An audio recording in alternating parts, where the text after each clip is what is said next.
Hoje já fechamos 250 mil pessoas já. E vamos a 300 mil. E eu, quando começou a crise, eu falei para os colegas que nós iríamos chegar em 180 a 220 mil, pessoal. Você é maluco, você é maluco. Aí quando chegou em 220, olha, pessoal, vocês me desculpem, eu errei. Vamos passar fácil. É uma pena, cara. Não ter planejamento é muito triste. Bom, vamos lá. Aliás, por acaso, hoje nós vamos falar de liderança, que tem tudo a ver com planejamento. Pessoal, o que tem de trabalho acadêmico, meu Deus, acho que nos últimos 40 anos, e cada vez mais falando sobre liderança, é algo impressionante.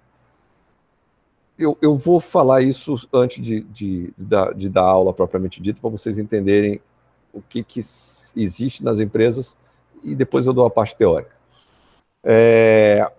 Há uns 15, 20 anos atrás, inventaram um conceito lá nos Estados Unidos, é sempre lá que eles inventam alguma coisa, chamado equipes de alto desempenho. Vocês que trabalham nas empresas talvez já tenham ouvido essa expressão. Ela soa bonito nos ouvidos das pessoas, mas ela tem um fundo maquiavélico atrás da sua criação. O que é uma equipe de alto desempenho? É quando você consegue fazer com que as pessoas... Luiz, eu acho melhor fechar o teu microfone. Tá eu acho que sim. Um ruído danado. Quer que eu feche aqui? Posso? Pode. Estou meio enrolado aqui. Ok, tranquilo, fechei. Quando eu quero que as pessoas trabalhem mais, e trabalhem mais sem precisar de vigilância. Por que sem precisar de vigilância? Porque cargo de coordenador e supervisor é custo, tá, pessoal? Ele não me agrega valor no meu produto.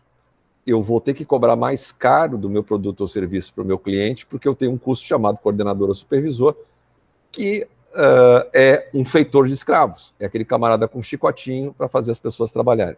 Então, nos últimos anos no Brasil, vários cargos de coordenador e supervisor foram sendo ceifados. Com a pandemia, isso aumentou muito mais. Por quê? Porque as pessoas passaram a ter mais autonomia para trabalhar. Com a pandemia, 10 vezes mais. Porque se eu não atingir as metas, eu vou ser desligado e está todo mundo com medo de perder emprego porque não tem outro. Tá, mas vamos supor que nós não temos pandemia, o que é a tal da equipe de alto desempenho? É um grupo de pessoas que são maduras, que não precisam mais de um coordenador supervisor. Pô, Sérgio, então a ideia é legal. É, mais ou menos. E aí que vem a parte maquiavélica da ideia dos gringos. Não precisa de supervisor, porque, na verdade, o meu colega vai ser meu supervisor. Porque se eu for fazer alguma coisa, automaticamente, se eu não fizer da maneira certa, o meu colega, que também depende do meu trabalho bem feito, vai puxar minha orelha. Então, caras, eu consigo ter um monte de chefe dentro de uma equipe de alto desempenho. E esse monte de chefe não vai ter um custo de chefe. Ou seja, todo mundo vigia todo mundo. Essa é a grande jogada da equipe de alto desempenho, tá? Outras empresas, e isso acontece de 3 anos para cá, começaram a mudar também um conceito que é bastante interessante, mas não serve para todo mundo, que é acabar com todos os cargos de liderança. Ninguém mais é chefe de ninguém. Nem de gerente, nem de diretor, não existe mais cargo de espécie alguma. O dono da empresa, ele deixou de se chamar CEO e todo mundo é corresponsável. Bom, uma das primeiras empresas foi uma empresa americana de tecnologia, e a primeira coisa que eu preciso lembrar a vocês é que, ao contrário do brasileiro, os norte-americanos eles não têm um fundo de previdência. Como é que eles investem na sua aposentadoria? Eles compram ações das empresas, e se tornam sócios da empresa onde eles trabalham, e se tornam sócios de outras tantas empresas que eles nem trabalham. Bom, como isso é uma prática comum, essa empresa, quando resolveu acabar com os cargos, ela primeiro fez uma pesquisa se os funcionários concordavam. E acabou que grande parte concordou. Começaram. Passados 2 anos, eu só sei desse primeiro relato dos 2 anos, eu não sei de agora, tá? Esse negócio da pandemia, não publicaram mais nenhum artigo sobre isso. Algumas pessoas que estavam sobre esse esquema pediram para sair da empresa, porque não se adaptaram à ideia de não ter alguém supervisionando. O que para mim seria a suprema felicidade de não ter ninguém enchendo o meu saco, para alguns não é bom. E por que isso é interessante de saber? É para entender que nós não somos iguais. E o que essa empresa fez desde o começo? Se alguém não se adaptasse, a empresa recompraria as ações daquela pessoa e ainda daria um bônus, que é para o camarada se recolocar no mercado. Boa noite, pessoal que chegou agora. Bom, a empresa vem funcionando, não teve perda de faturamento, ao contrário, eles conseguiram mais clientes. Isso significa que se de repente numa quarta-feira eu resolver tirar folga, eu posso. E eu não preciso pedir a ninguém. Porque eu sei o que eu tenho de metas para bater. E as minhas metas não são baixas, elas são generosas, tá? E aí eu trato de dar uma acelerada. E essa semana que nós não nos vimos, a semana do Carnaval, saiu um artigo extremamente interessante sobre a Europa. Vocês também devem saber que a Europa é um continente cujos países estão todos envelhecendo e nasce muito pouca gente. Por isso que eles aceitam imigrantes muitas vezes. Pois o que aconteceu com a pandemia? O estudo mostrou que com a pandemia está aumentando a natalidade nos países europeus. Por que isso? Porque antes as pessoas não tinham filho, porque ter filho dá trabalho. Quem tem sabe disso. Não é que não seja bom, dá trabalho. E você precisa dispensar um grau de atenção que essa vida maluca da gente às vezes não permite.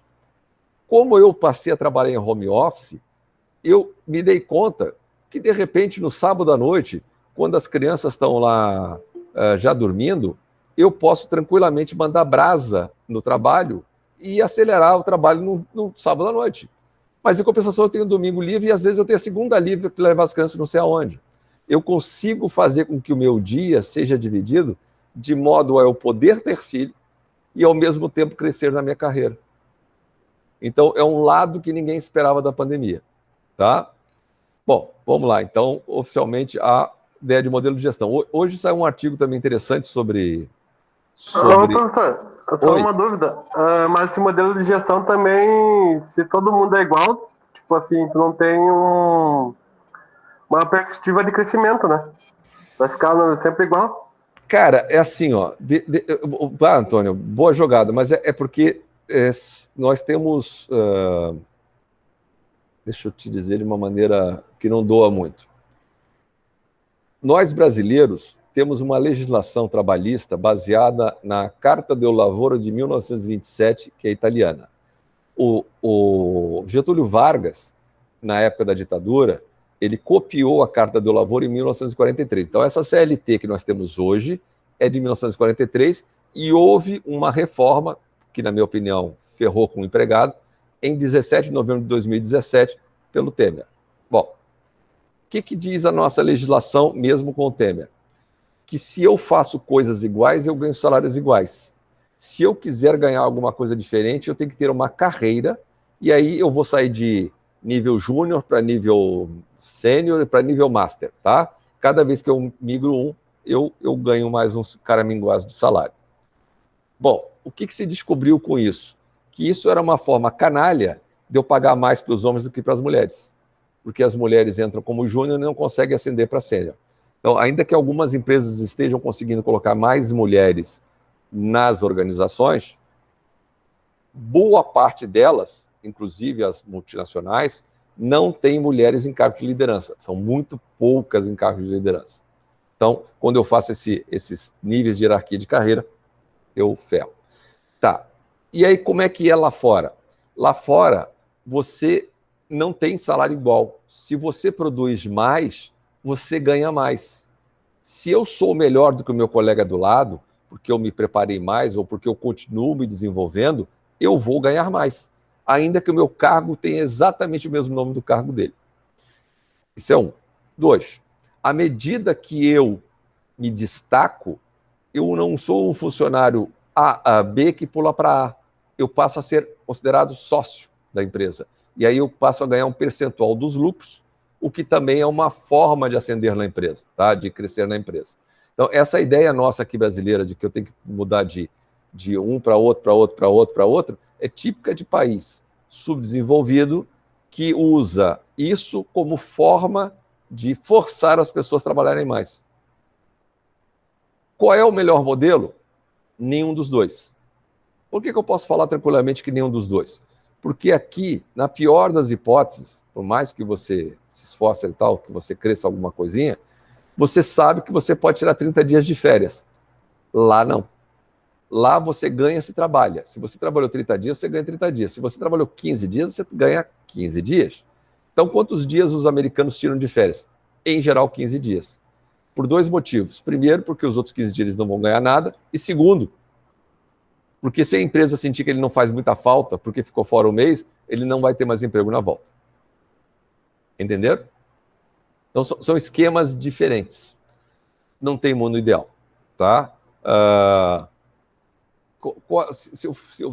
Sérgio, para onde você iria se você quisesse ter uma empresa que te respeita um pouco mais? Eu iria para a Alemanha. Na Alemanha, as empresas param de trabalhar às 14 horas de sexta-feira. Todas. As industriais, todas. Por que isso? Porque o alemão é tão produtivo, eles produzem 7 vezes mais do que o operário brasileiro. Eles são tão mais produtivos que quando chega sexta-feira, eu já bati todas as metas. E eles entendem que a sexta à tarde, ele pode ir ao médico, ele pode ir ao dentista, ele pode passear no parque com a família, ele consegue ter mais qualidade de vida. E isso aumenta a produtividade dele na semana seguinte ele vem com mais gás e produz tudo outra vez. Certo? Botem na cabeça de vocês que nós vivemos num mundo capitalista. Para alguém ganhar, alguém está perdendo. Essa história do ganha-ganha é cascata. É cascata. Então, se você estiver trabalhando numa empresa, Antônio, que te respeite, que te ouça e que parte das tuas decisões, das tuas sugestões sejam ouvidas e aquelas que não forem aceitas sejam justificadas por que não servem, você está trabalhando numa puta empresa ainda que esteja ganhando pouco. O que as pessoas mais precisam é ser ouvidas para se sentirem envolvidas na empresa. E é um envolvido agradável. O problema é ser ouvido e não resolver nada. Isso também tem. É que nós temos empresas, né, Antônio? Empresas. Nós temos muita empresa vagabunda. Tem muita empresa que tem programa de sugestões, em que os caras põem as sugestões, a empresa rouba a sugestão do cara e não paga nada pro cara. E tem outras que são diferentes. Eu vou citar de novo uma que eu já citei para vocês, que ontem teve 48% de aumento do valor dela na Bolsa. Se chama VEG, fica em Santa Catarina, uma empresa familiar brasileira que deveria ser motivo de orgulho de nós todos e a maioria nem sabe que ela existe. Ela produz motores, ela vai ser zilionária em função dos carros da Tesla, porque é para lá que ela está vendendo, está desenvolvendo motores de geração de energia com bateria para os carros elétricos da Tesla. Tem que mandar currículo uma empresa boa, Antônio. Mas é de origem alemã também, né? Eles valorizam muito o pessoal de origem alemã, né? Eu tenho um conhecido que trabalha lá, como ele era do interior e consegue falar o alemão, ele conseguiu trabalhar lá e até para a Alemanha ele foi, né? Entenda, não é que seja uma empresa de origem alemã, é uma empresa brasileira de imigrantes alemães. Sim. Tá? Bom, sim, é uma empresa do interior, é uma empresa familiar com todos os defeitos de uma empresa familiar, né? Sim. Que aí começa a traçar determinados perfis. Se você for para algumas empresas aqui do interior do Rio Grande do Sul, algumas pessoas não são aceitas mesmo, e se são, elas sempre ficarão em cargos subalternos. Gente, assim, o mundo é preconceituoso desde que o mundo é mundo. Os europeus invadiram o Brasil para culturar os nossos índios, porque entendiam que eles viviam em condições subhumanas, eles não eram gente, e que ao dar uma religião católica e encarcerá-los nas missões jesuíticas, eu estaria proporcionando a eles a possibilidade de chegar ao reino dos céus. Cara, os caras viviam bem pra caramba, certo? E aí veio essa cultura. E nós, brasileiros, somos a mesma coisa. A gente endeusa o que tem lá fora e não fala nada do que é bom daqui de dentro. Nós temos muita coisa boa, pessoal. Muita coisa boa. Qual é o problema? Nós temos a síndrome do vira-lata. Nelson Rodrigues, o escritor português que viveu no Rio de Janeiro durante a vida dele inteira, dizia que o brasileiro sofre a síndrome do vira-lata. Tudo que é de fora é bom. Tudo que é aqui de dentro não é. E não é verdade. Nós temos o inventor do avião. ainda que os americanos digam que o inventor é deles, não é. O Santos Dumont é reconhecido como o inventor do avião na Europa inteira. Cara, imagina a tecnologia que o cara tinha, foi cérebro, certo? E nós temos empresas... Sim, professor. Fala. Dando um exemplo também, né, dos espumantes, o brasileiro, quando vai comprar um espumante, procura sempre o importado. E lá fora, o mais premiado é os brasileiros, praticamente. Guilherme, aí eu vou concordar e discordar ao mesmo tempo, tá? Eu sei que nós estamos fugindo um pouquinho, mas é importante a gente ter isso. Pessoal, eu gosto de vinho. Eu fazia curso de vinho muito antes de a maioria de vocês nascer. Eu dava aula de vinhos e espumantes na Varig, que era a empresa onde eu trabalhava, para os comissários que trabalhavam na primeira classe. Então eu gosto, tá? Nós não somos bons produtores de vinhos aqui na Serra Gaúcha. Existe lá em Encruzilhada do Sul boa produção de vinho. Em compensação, nós somos ótimos produtores de espumante. Então, velho, concordo com você, temos excelentes espumantes a preços bem interessantes que não precisa comprar internacional. Agora, cuidado com essas premiações, tá? De um modo geral, participa meia dúzia, eles se premiam uns aos outros. Você nunca vai ver que um Romanée Conti teve prêmio de medalha não sei o quê. Esses caras nem concorrem, porque eles são hors concours, ou seja, eles são diferenciados, eles não precisam participar de premiação de medalhinha, etc. E tal. Então, cuidado só com essas medalhas que as empresas aqui fazem questão de anunciar, assim como tem pequenos estabelecimentos, a empresa tal de Canoas foi considerada top of mind, aquilo é pago, a empresa paga para aquilo existir. Eles telefonam, eu tive restaurante, eu fui convidado para ser top of mind no Rio de Janeiro. Aí eu disse, cara, deixa isso para lá, o top of mind deixa na cabeça de quem vem comer aqui, eu não vou pagar essa grana para ir lá num jantar, aparecer na internet e gastar um caminhão de dinheiro para isso. Não foi, tá? É isso. Vamos lá, vamos tocar a ficha, senão eu me enrolo aqui. O Drucker, que é o pai... Sim. Fala, seu Iago. Não, eu ia falar que às vezes a empresa... Você está me devendo abrir essa câmera, seu viado. Abre a câmera. Eu não te conheço mais, Iago. Pode falar. Eu tô te gozando. Precisa não. Sem estresse. Tá com cara de homem. Eu não ia reconhecer mais, não. Tá louco. Não, eu ia só falar que às vezes as empresas usam esse prêmio para se lançar, né? Às vezes empresas novas, lançar algum produto. É isso, verdade. Tá? Então, assim, não dei muita bola para essas coisas que saem aí, porque em geral é ação entre amigos, tá? Esse ano eu me premio, esse ano você vai ser premiado, e assim vai indo, eles vão... Isso, assim, não é... mas isso é feio, isso é enganação. Caras, assim, o mercado é competitivo. Se a gente que está querendo aumentar a venda de alguma coisa não se unir, a gente não vai conseguir aumentar. Então, a gente nem fala mal uns dos outros. As empresas do mesmo segmento evitam apontar os defeitos do concorrente para o mercado consumidor, porque pode causar um clima de insegurança junto ao mercado, e ele diz, o cara está denunciando lá, mas quem me garante que ele não faz a mesma coisa? Tá? Vou usar o exemplo Varig e TAM. A TAM, quando começou a crescer, só fazia bobagem. Eles pousavam em aeroporto errado, pousavam em aeroporto errado mesmo. O cara queria pousar em Vitória, pousava em Guarapari, nesse nível de erro. Pousava fora da pista, pousava faltando combustível. A gente sabia desse troço todo. Ninguém ia para a imprensa denunciar essas barbaridades, porque ia gerar uma comoção geral e todo mundo ia ficar desconfiado da indústria da aviação, mostrando que a fiscalização não funciona. Então a Varig ia acabar perdendo passageiro também. Então, pessoal, é ação entre amigos, tá? Assim como um médico não fala mal de outro médico para ti, eles falam entre eles. O advogado não fala mal de outro advogado para ti, mas fala entre eles. As empresas são a mesma coisa, ok? O Drucker, que é o pai da administração, já falecido, morreu, acho que em 2004, 2005, ele ressuscitou um máximo de um outro autor dos anos 40, o Henri Fayol, que não fez sucesso na França, mas fez sucesso nos Estados Unidos, com a história do planejar, organizar, dirigir e controlar. O que falta hoje em termos de nação para nós termos uma nação que tenha futuro? Planejamento, organização, direção e controle.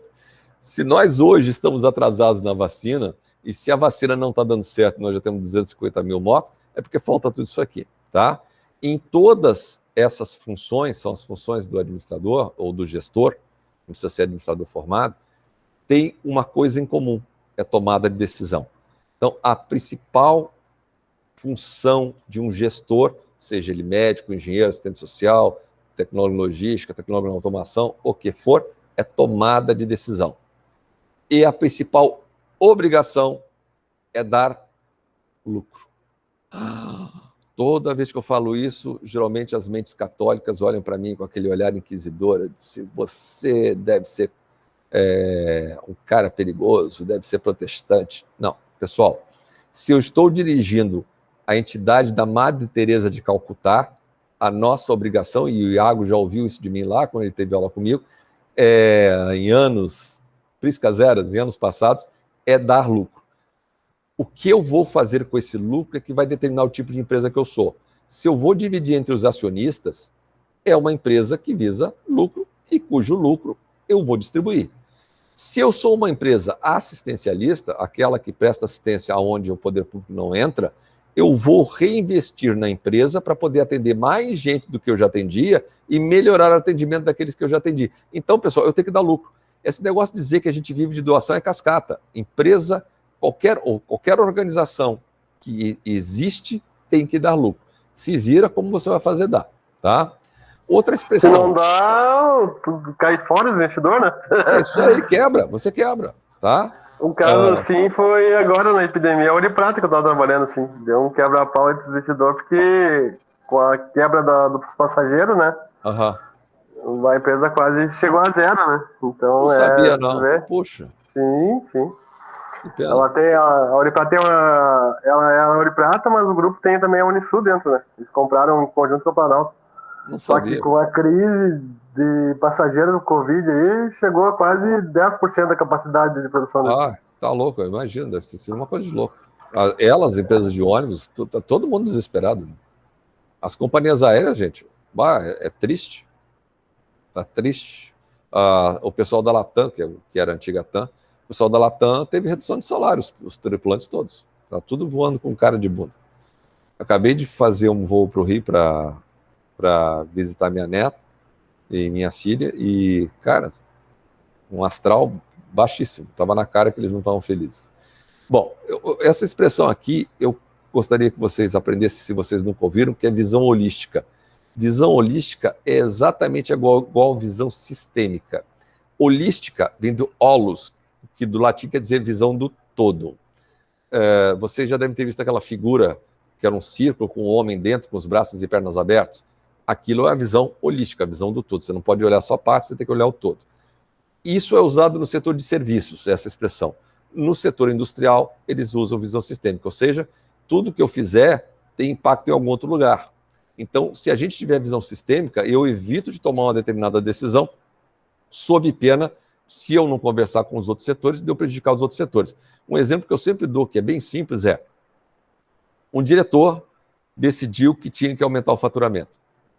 Aí foi por cima do cara do marketing, que lançou uma nova campanha e avisou para o cara do comercial, das vendas. Cara, lancei essa campanha, tem que mandar teus vendedores e nós temos que aumentar em 40% as vendas. Aí o cara não teve dúvida. Foi hora do diretor? Vamos vender. Só que ninguém se deu ao trabalho de perguntar com o pessoal da produção se a gente tinha capacidade de entregar aquela venda toda. E aí a culpa, no final das contas, de não atingir vai ser sempre do cara da operação, porque tu não está colaborando.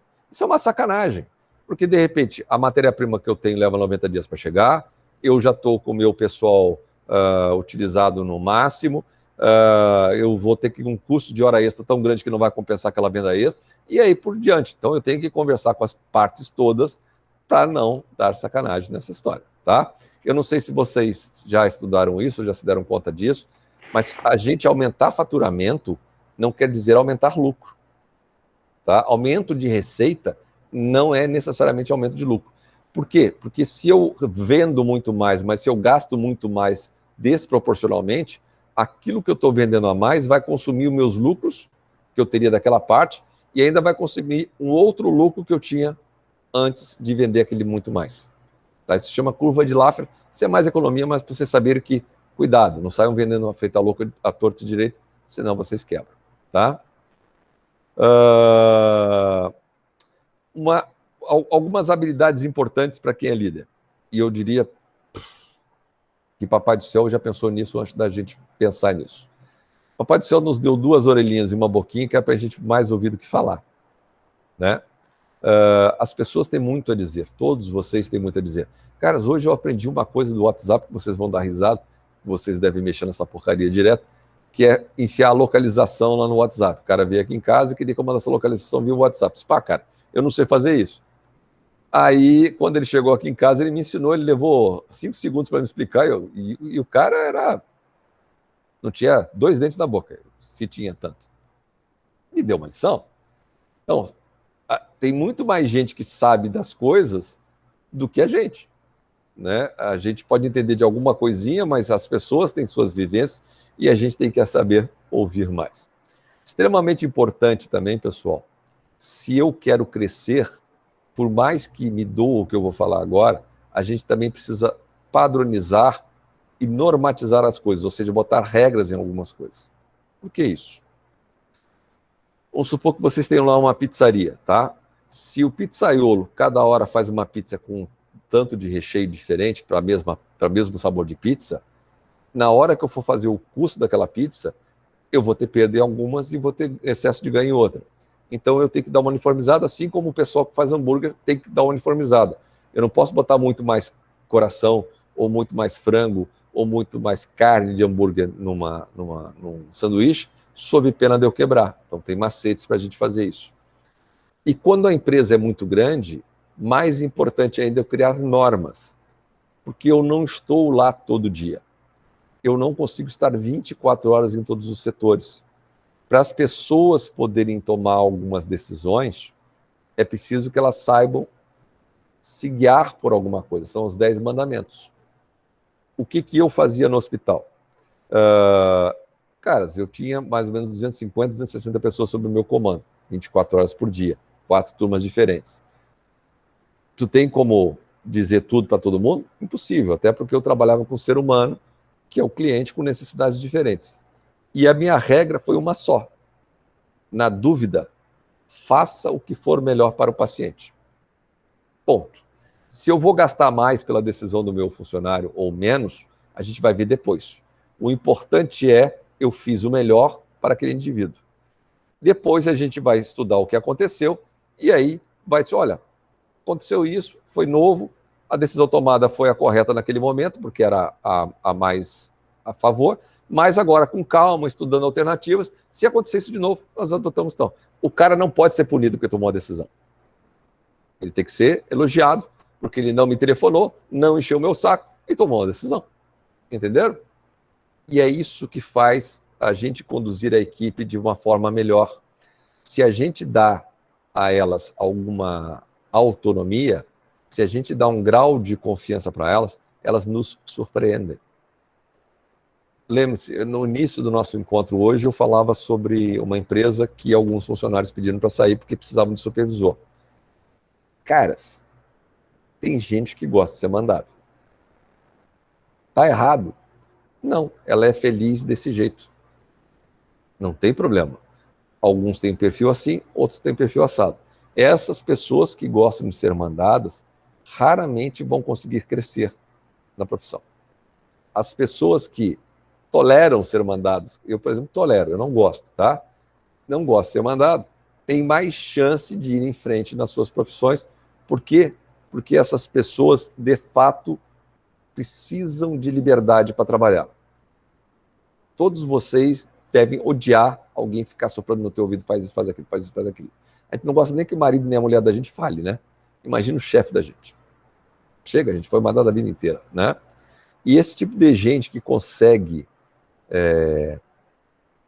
dar esse grau de autonomia e não tirar o corpo fora na hora que as coisas dão errada, tem um nomezinho, é o líder, tá? E o líder é aquele camarada ou aquela camarada, ou seja, um homem ou uma mulher, que na hora que o bicho está pegando, ele está junto. E se der errado, ele mata no peito. Fui eu. Ele não empurra a culpa para algum colega. Quando a gente empurra a culpa para alguém subordinado a gente está sendo covarde. E na próxima vez que algum funcionário teu for tomar uma decisão, ele vai te perguntar sempre, porque ele sabe que se errar, ele vai levar a culpa. Então, pessoal, escolham bem as pessoas das suas equipes, capacite-as bem, dê-lhes autonomia e entenda que elas vão errar. E se errarem, você segura no peito e toca para frente. Uma outra coisa importante, e eu vejo isso pela minha esposa, tá? Minha esposa trabalha com um chefe que é uma besta. É um rapaz que tem um cargo político, é um cara de idade já, deve ser 1 ou 2 anos mais novo do que eu, mas como líder é um zero à esquerda. E ela às vezes vem bastante irritada, porque vê que ela já tem taquejo, ela vê que o camarada falha. Qual é o problema dele? Ele é aquele cara que pula fora de tudo sempre que pode. Ele está sempre omisso. Ele não segura nada. Nem o que ele fala que pode ficar tranquilo que é assim, pode ficar tranquilo que não é assim, porque se der errado, ele vai dizer que tu entendeu errado. Esse tipo de gente é perigosa, sabe? A gente fica desconfiado e a gente começa a ficar covardado de tomar decisão, tá? O que as empresas devem fazer? Bom, além de escolher melhores pessoas para trabalhar como líderes, elas têm que trabalhar com uma outra coisa chamada administração estratégica. Administração estratégica ou gestão estratégica é a mesma coisa? Por favor, de novo, não precisa ser administrador para fazer isso, tá? Qualquer um que tem algum cargo de liderança pode fazer gestão estratégica. Significa que eu devo compartilhar com os meus amados colegas tudo o que eu sei. Quem é líder não esconde. Quem é líder compartilha conhecimento. Ele não tem medo de ser substituído por um daqueles lá. Porque à medida que você vai preparando novos líderes para ficar no seu lugar, outras portas vão se abrir para você. Não sei se já aconteceu com algum de vocês, eu espero que sim, de vocês terem uma promoção na empresa e o teu chefe que está te promovendo, ele pergunta, tá, e quem tu indica para ficar no teu lugar? Se você não tiver ninguém para ficar no teu lugar, ou seja, você não preparou ninguém para te substituir, ele vai dizer, então sinto muito, porque enquanto você não tiver alguém para te substituir, eu não tenho como te tirar de lá e você perde a promoção. Um outro vai no teu lugar. Preparem as pessoas, né? Sejam éticos, sejam empáticos, entendam como as pessoas pensam, agem daquela maneira. E, sobretudo, busque ser solidário e incentive a solidariedade entre as pessoas. E eu não estou dizendo para que elas tenham que ser amigas e tomar cerveja todo dia juntas, ir para a pizzaria. Não, serem respeitosas umas com as outras, colaborarem umas com as outras. Ok? Tranquilos até aí? Joia. Nós temos 2 modelos de gestão, lamentavelmente um ainda existe, que é o da área industrial, e o outro está entrando, tem 10 anos, e como o primeiro não sai, nós ainda estamos gramando, tá? Isso aqui é um barco 8 com. Eu remei durante muitos anos, e na mesma hora lembrei. O 8 com tem, com quer dizer com timoneiro. Tem uma mocinha lá na frente, é a primeira, não tem remo, ela fica sentada de frente para o remador, e aí tem 8 remadores. Ela determina a velocidade que o primeiro remador tem que remar. Os outros 7 copiam o que o primeiro faz, ou seja, ninguém ali pensa, eles só executam. Ela planeja e eles executam. Esse é o tipo de liderança nas empresas industriais antigas.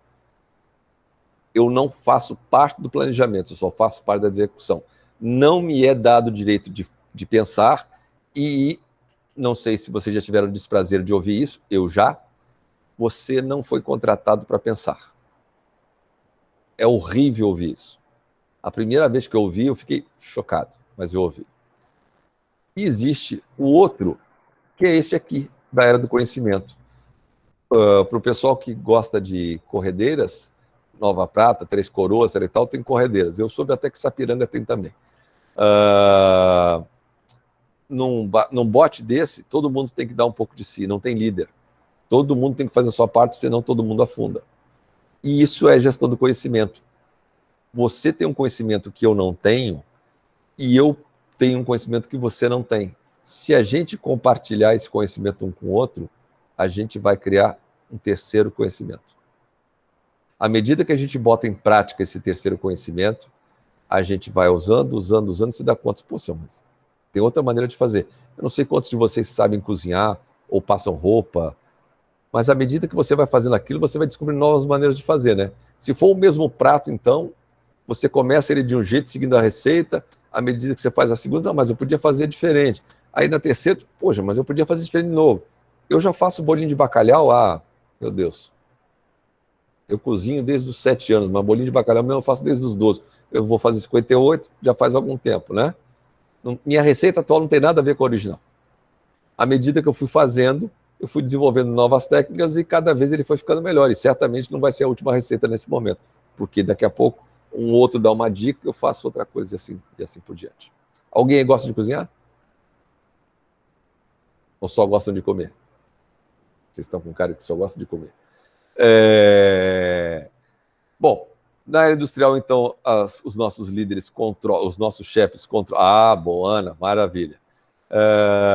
Nossos chefes controlam as coisas e as pessoas, e na área do conhecimento, a gente busca dar condições para as pessoas se motivarem. E este é um erro do artigo de hoje, da Harvard Business Review. Ele diz que os líderes, principalmente os CEOs, têm que encontrar condições para as pessoas se motivarem. E aí você lê o artigo e você vê que em momento nenhum você está dando motivação para as pessoas. Exatamente, o texto fala que você tem que motivar as pessoas. Em nenhum momento, nas dicas que os autores dão, eles estão motivando alguém. Eles estão criando as condições para as pessoas se motivarem. Então ele fala muito do que eu falei agora. Ele fala em autonomia, ele fala em ouvir os funcionários, ele fala em chamar os funcionários para tomada de decisão. É interessante, se alguém tiver interesse no artigo, me pede por e-mail que eu mando, tá? Mas, por favor, o título está errado, não sei se foi mal traduzido, mas o fato é que é um erro que não deveria ter. Na área industrial, ou eu te premio, ou eu te puxo a orelha. Não sei se já comentei isso com vocês. Se não comentei, eu vou comentar. Acho que já. Se vocês forem elogiar alguém individualmente, façam-no sozinho. Já falei sobre isso com vocês, não falei? Isso. Falou. Se for... Falei, ótimo. E se forem puxar a orelha, idem, façam sozinho. Se for elogiar, elogie a equipe de uma vez só. Por quê? Porque isso tudo afeta o clima. As pessoas não vão entender por que um foi elogiado e outro não. Era industrial, minhas organizações são muito hierárquicas, cheias de regras, pouquíssimo flexíveis, não há discussão, o que é exatamente o oposto da era do conhecimento. O crachá e o cargo que eu tenho no meu crachá é o que vale na área industrial. Na área do conhecimento, o respeito pela liderança vem de forma natural como aquela pessoa que é a referência, que é a que sabe. Quando você tem dúvida, é nela que você vai. E ela não necessariamente tem lá no crachá que ela é chefe. Tá? Prestem atenção nessa figura, geralmente as pessoas me xingam por causa desse colorido aqui, mas é interessante, tá? Ele está de propósito em amarelo, difícil de enxergar. Para exercer a gestão e automaticamente fazer um bom processo de liderança, eu tenho que tomar alguns cuidados, né? Eu tenho que gerar confiança, e as pessoas têm que confiar em mim através da convivência. Eu tenho que manter o meu autocontrole sempre em dia, porque eu também explodo, então eu tenho que tomar cuidado. Tem que ser persistente no sentido de não desistir nas primeiras dificuldades. Não posso ser Maria vai com as outras, eu tenho que ter personalidade. Extremamente importante, se eu quiser crescer na empresa, que eu tenha iniciativa. Domínio dos assuntos que eu estou tratando e das tecnologias que eu estou mexendo. Eu tenho que parecer entusiasmado, sem parecer hiena, ou seja, eu tenho que parecer que segunda-feira é um grande dia para trabalhar e não aquele dia que eu vou chegar cabisbaixo, e tem que ter imaginação. Qual é o problema? Essas são as características para os líderes negativos, e as organizações estão cheias delas. Líder negativo é aquela pessoa que consegue contaminar as outras, deixando as outras pessoas com vontade de fazer nada. Se você produz um pouco mais, ela é aquela pessoa que vai chegar assim, cara, menos aí, né, velho? Se você ficar produzindo mais, vai ficar parecendo o quanto nós não produzimos. E aí você fica ofendido, mas eu gosto de fazer o que eu faço. Cara, se você continuar assim, vai ficar mal para nós, pensa bem. E aí os caras começam a te minar, te sabotar, começam a fazer fofoca de ti, até que tu perde o seu emprego ou perde demissão. tem essas criaturas nas empresas e nossa missão é descobrir quem elas são. Depois que nós descobrimos quem é o líder negativo, nós temos que verificar se essa pessoa é líder negativo por problema de caráter ou se um problema de perfil.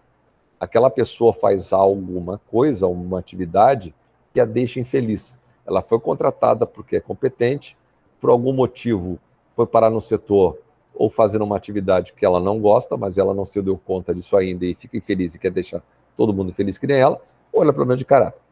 Problema de caráter, pessoal, só tem uma solução. Qual é? Disponibilizar para o mercado de trabalho. Manda para a rua. E é difícil. Quando o cara tem bastante de empresa, é difícil. Parece que tem engessado o negócio. Cara, quando tem muito Tiveram tempo... medo. Os caras preferem perder cliente do que botar um cara para rua e melhorar o setor, né? Quando o cara é muito antigo, ele tem um custo alto, certo? Mas existem formas de você mandar um cara com custo alto embora. É trocando ele de setor. Deixando ele numa função bem infeliz, que é para ele sair. Ou então para ele atrapalhar menos. Tá? Isso se você não estiver disposto a pagar a grana para indenizar o cara e mandar ele passear. Vocês, por favor, bom, agora está gravado, não faz a menor diferença. Eu não vou falar o nome, que aí fica mais fácil. Eu queria me livrar de algumas pessoas no hospital, e eram antigas e tinham um custo alto. Para as duas, eu arranjei emprego. Então, para uma, eu a ensinei toda a parte de legislação em português para ela passar num concurso público para virar assistente social numa prefeitura lá do interior, e ela ficou felicíssima comigo, e eu me livrei de um tropício que só me dava dor de cabeça, não trabalhava. E a outra era uma enfermeira, então essa primeira é uma assistente social, e a outra é uma enfermeira. Eu descobri que ela queria muito trabalhar num hospital de Porto Alegre, isso era no interior, e aí eu descobri que tinha uma vaga exatamente com o perfil dela, tinha uns amigos, mandei o currículo dela, falei com ela que estava apresentando, já que ela queria tanto, e me livrei dela também. O custo foi nenhum, entende? Eu só tive que trabalhar um pouquinho mais para que as coisas acontecessem. Também pode ser dessa maneira. Tem milhões de formas de você se livrar das pessoas.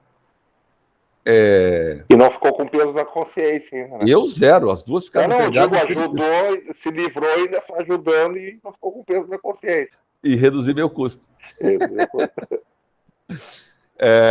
Pessoal, existem dois tipos de líderes, tá? Existe aquele líder que os outros te seguem pelo exemplo e que você é persuasivo, eles vão atrás do mesmo objetivo. Existe o líder que não permite que os outros pensem, que é o búfalo. Não sei se vocês já viram filmes de Mocinho Bandido, a maioria de vocês é muito nova, não deve ter visto isso. Na época eu era garoto, tinha muito.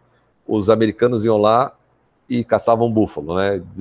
Acabaram com a manada de búfalo nos Estados Unidos. Por quê? Porque alguém se deu conta de que o líder da manada é sempre um. Se você matasse o líder da manada, e para isso você tinha que primeiro olhar quem era o líder, identificar, os demais simplesmente sentavam no chão. E aí você matava um por um sem precisar correr atrás. Então você só precisava dar um tiro preciso num que corria, que era o líder. O resto era só chegar, pum, pum. É por isso que mataram tanto. A gente não precisa desse tipo de líder, tá? A gente precisa de um líder em que os seus funcionários tenham autonomia, proatividade, flexibilidade, empatia e outras tantas capacidades para que eles possam se desenvolver mesmo na ausência do líder. Aqui eu já falei com vocês. Sim, eu não sei. Vocês sabem o que é meta e o que é objetivo? Não? As pessoas acham que meta e objetivo é a mesma coisa, tá? Não é. Objetivo é algo que eu desejo alcançar. A meta é algo que eu desejo alcançar com prazo e quantidade. Precisamos aumentar o faturamento. Objetivo. Precisamos aumentar o faturamento em 5% no próximo semestre. Meta. Quero me formar. Objetivo. Quero me formar em até 1 ano e meio com notas médias acima de 8. Meta. Entenderam? Se as pessoas não têm meta, pessoal, ninguém corre atrás de nada. Nem a gente corre atrás dos nossos sonhos, nem as empresas vão para frente. Na parte do planejamento, então, eu preciso pensar quais são os recursos que eu tenho, e aí depois vem a parte do dirigir. O dirigir nada mais é do que eu resolver os conflitos, continuar estimulando as pessoas a correrem atrás, ficar de olho para o meu ambiente externo para ver se as condições ambientais não mudaram, para a gente continuar correndo atrás, tá? E aí, basicamente, então, se a gente não conseguiu entender liderança, eu fiz um mastigadinho aqui. É isto aqui, ó. Conseguir o resultado através das outras pessoas. Quer ser um bom líder? Saiba fazer as perguntas certas. Vocês nunca vão ter problema de liderança se vocês aprenderem a fazer as perguntas certas. Por que fazer as perguntas certas? Porque quando a gente faz as perguntas certas para os nossos funcionários, eles chegam nas respostas sozinhos. E quando a pessoa chega na resposta sozinha, ela já se convenceu de que aquela é a melhor solução. E aí você não precisa obrigá-la a fazer, porque ela chegou na conclusão sozinha. Não dá a coisa mastigada.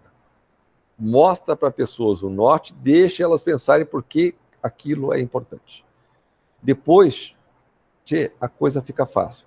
E extremamente importante, discurso igual à prática. Se eu quero que as pessoas sejam mais comprometidas, eu tenho que ser mais comprometido com as pessoas que estão na minha volta. Eu gosto dessa figurinha aqui do galo, porque ele atravessou primeiro antes das galinhas, para ver se aquilo era seguro ou não. Depois é que vieram as galinhas. É isso. Um bom líder tem que botar o dele na frente de batalha. Ele não pode ser o general que fica lá na barraca mandando um monte de soldado, certo? Por quê? Porque a gente precisa atingir resultados, tanto na nossa vida pessoal, quanto na nossa vida profissional, quanto na nossa vida organizacional. E, por favor, não precisa ter nascido filho de um líder. Todo mundo que está aqui pode, se quiser, virar um líder.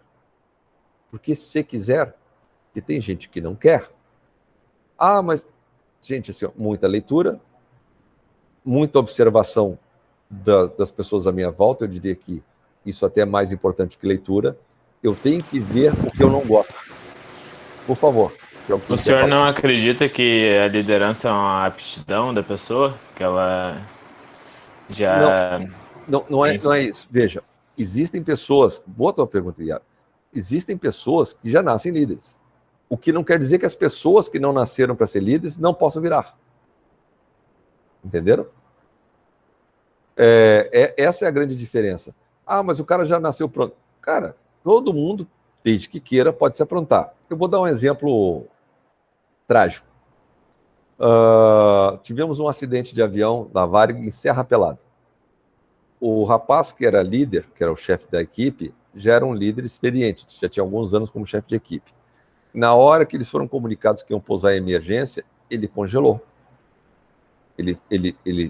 Naquela época, para você virar chefe de equipe, não bastava ser antigo. Você tinha que ter determinadas características que os demais colegas botavam e diziam, o cara serve para ser líder. Só que deu uma emergência grave e ele congelou. E quem liderou foi o mais novinho da equipe. Naquela hora, o líder emergiu. Ele determinou as tarefas dos demais. Ah, mas o cara se acovardou? Não, gente.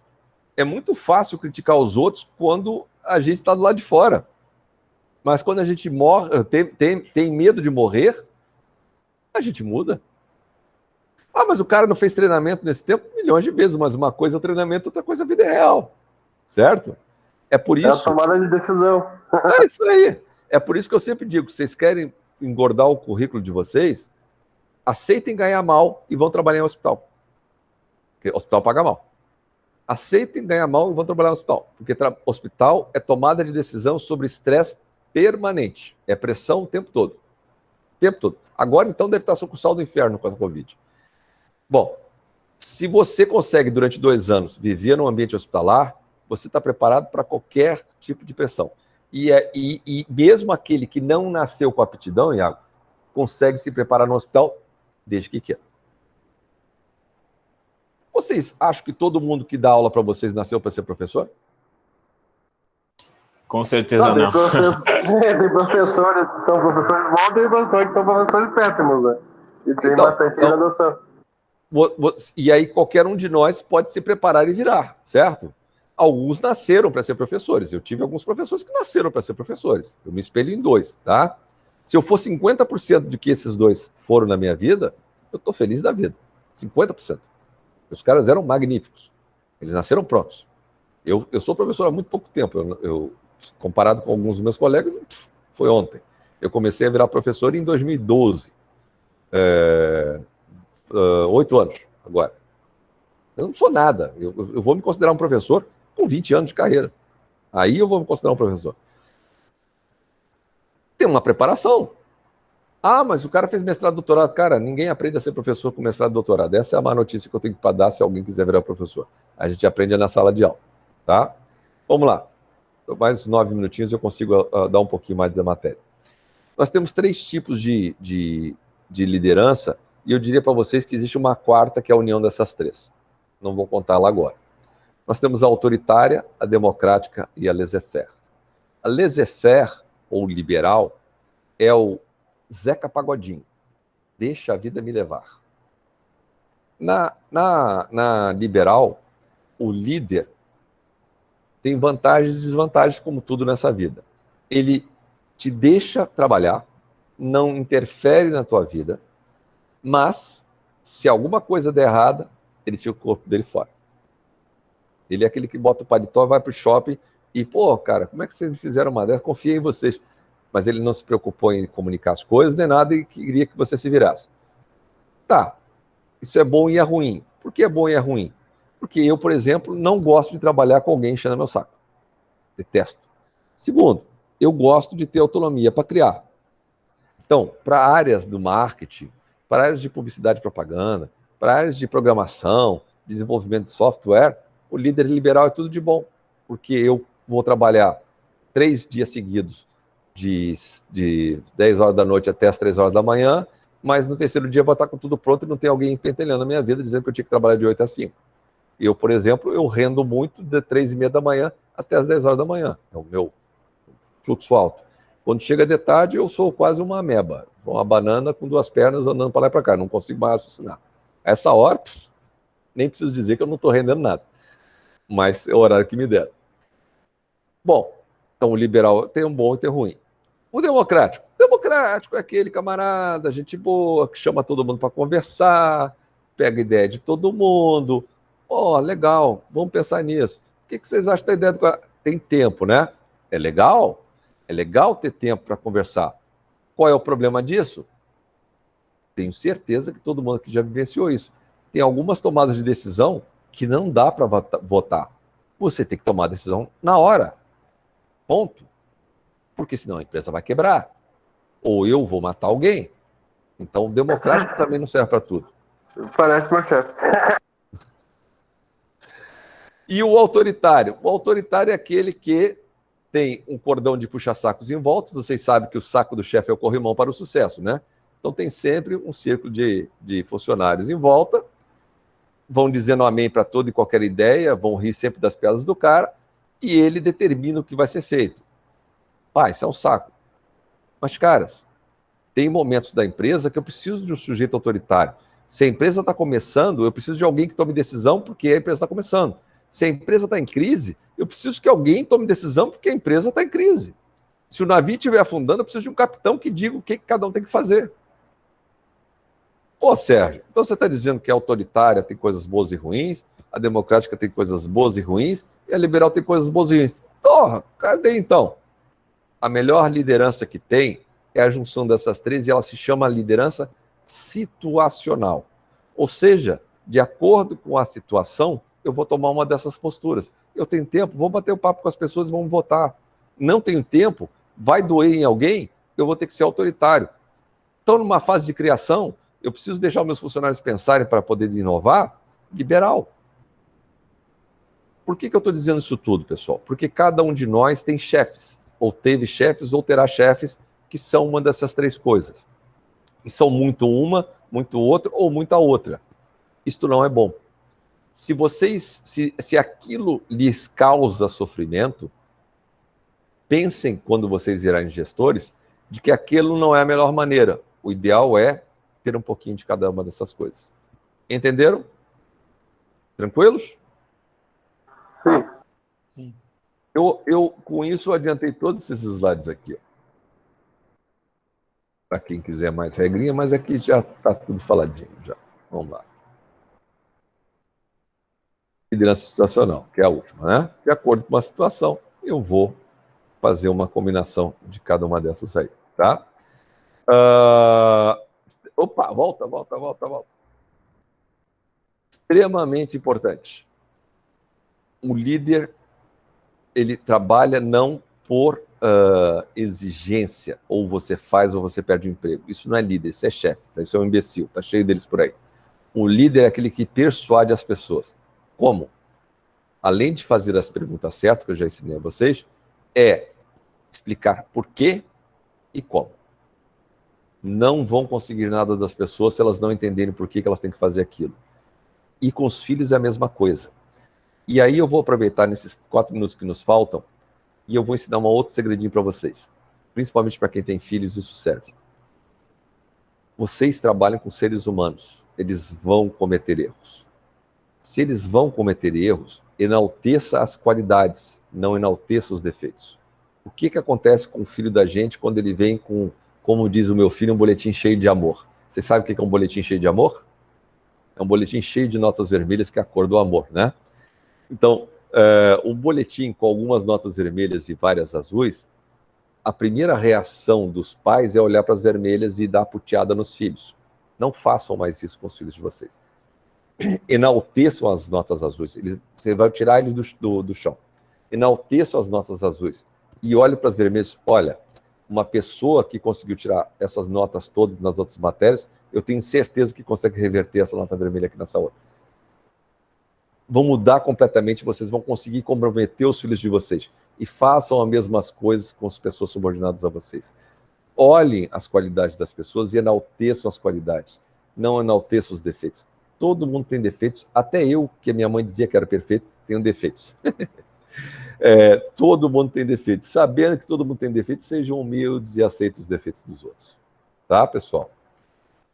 No próximo encontro, a gente vai terminar essa matéria. Vai ser uma aula mais curta, me parece.